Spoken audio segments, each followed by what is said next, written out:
কুখ্যাত যৌন অপরাধী জেফ্রি অ্যাপস্টাইনের বিস্ফোরক সব নথি প্রকাশের জেরে গোটা দুনিয়ায় চলছে তোলপাড়।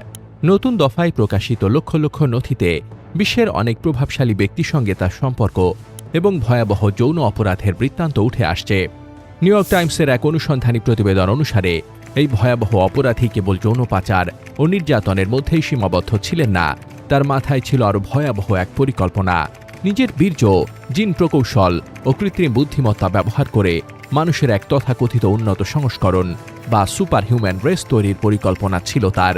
নিজের ডিএনএ ছড়িয়ে দিয়ে মানবজাতির ভবিষ্যৎ নিয়ন্ত্রণের অসুস্থ বাসনা ছিল তার। প্রতিবেদন অনুযায়ী 2008 সালের দিকে এ ধরনের ভাবনা চিন্তায় স্পষ্ট রূপ লাভ করে অ্যাপস্টাইনের মাথায়। নিউ মেক্সিকো অঙ্গরাজ্যে নিজ মালিকানায় থাকা জোরো র্যাঞ্চকে তিনি এ প্রকল্প বাস্তবায়নের পরীক্ষাগার বানানোর পরিকল্পনা করেন।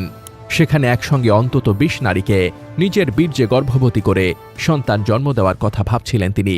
সেসব সন্তান যাতে উন্নত প্রজাতির মানব আকারে জন্ম নেয়, সেজন্য জিন ও এআই প্রযুক্তি ব্যবহার করা হবে। এভাবেই ওই উন্নত প্রজাতির মানবকে গোটা দুনিয়ায় ছড়িয়ে দেওয়ার পরিকল্পনা ছিল তার। উন্নত মানব প্রজাতি তৈরি ও নিজের জিন মানুষের মাঝে ছড়িয়ে দেওয়ার এই চাওয়াকে ভয়াবহ মানসিক বিকৃতি হিসেবে উল্লেখ করছেন মনোবিজ্ঞানীরা। নিউ ইয়র্ক টাইমস জানিয়েছে, মূলত জোরো র্যাঞ্চে আগে থেকে নিয়মিতভাবে শিশু কিশোরদের ওপর যৌন নির্যাতন চলছিল। তারই জেরে অ্যাপস্টাইন সেখানে 20 নারীকে গর্ভবতী করার পরিকল্পনা করেন। বিশেষজ্ঞরা বলছেন, 1930-এর দশকে নাৎসি জার্মানি ইউজেনিক্স ও সুপ্রজনন বিদ্যার মাধ্যমে উন্নত মানব প্রজাতি তৈরির প্রচেষ্টা চালায়। সেটি ছিল এক ভয়াবহ বর্ণবাদী ও বিদ্বেষমূলক প্রকল্প। তবে তাতে জিন ও এআই প্রযুক্তির সংশ্লিষ্টতা ছিল না।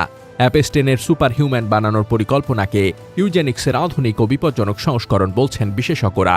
এটি অপ্রাকৃতিক। অ্যাপস্টাইন এই ভাবনাগুলো বাস্তবায়নের দিকে এগোচ্ছিলেন কিনা তার সরাসরি প্রমাণ না মিললেও বিশ্বের নামকরা বহু বিজ্ঞানী ও চিন্তাবিদ নিয়মিত তার আয়োজিত নৈশভোজ সম্মেলন ও বৈঠকে অংশ নিতেন। অ্যাপস্টাইনের যোগাযোগের তালিকায় স্টিফেন হকিংসের মতো বিজ্ঞানী থেকে শুরু করে খ্যাতনামা পদার্থবিদ, জীববিজ্ঞানী, স্নায়ু বিশেষজ্ঞ ও প্রযুক্তিবিদরা ছিলেন। শুধু তাই নয়, হার্ভার্ড বিশ্ববিদ্যালয়ের বিবর্তনগত গবেষণা কর্মসূচিতে তিনি প্রায় $65 লাখ অনুদান দেন এবং ওয়ার্ল্ড ওয়াইড ট্রান্সহিউম্যানিস্ট অ্যাসোসিয়েশন নামের একটি আন্তর্জাতিক গবেষণা সংস্থাতেও বিশাল অর্থ সহায়তা দেন।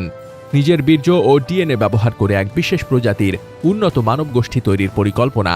2008 সালে এমন উন্মাদ চিন্তাধারা জানার পর অ্যাপস্টাইনের তৎকালীন আইনজীবী অ্যালান ডেরশভিটস পর্যন্ত আতঙ্কিত হয়ে পড়েছিলেন। টাইমস ম্যাগাজিনকে তিনি জানান, অ্যাপস্টাইনের মুখে মানুষকে জিনগতভাবে নিয়ন্ত্রণের ওই পরিকল্পনা শুনে ব্যাপক আতঙ্কিত হয়ে পড়েছিলেন তিনি। তার মতে 1930-এর দশকে নাৎসিদের ইউজেনিক্স ব্যবহারের ভয়াবহ অধ্যায় পেরিয়ে আসার পরও এমন চিন্তা মানবতার জন্য গভীরতর হুমকি। যখন সীমাহীন অর্থ, ক্ষমতা ও বিকৃত উচ্চাকাঙ্ক্ষা একসঙ্গে মিশে যায়, তখন বিজ্ঞানও হয়ে উঠতে পারে ভয়ঙ্কর অস্ত্র। জেফ্রি অ্যাপস্টাইনের এই ধরনের বিভীষিকাময় চিন্তা তারই প্রতিফলন।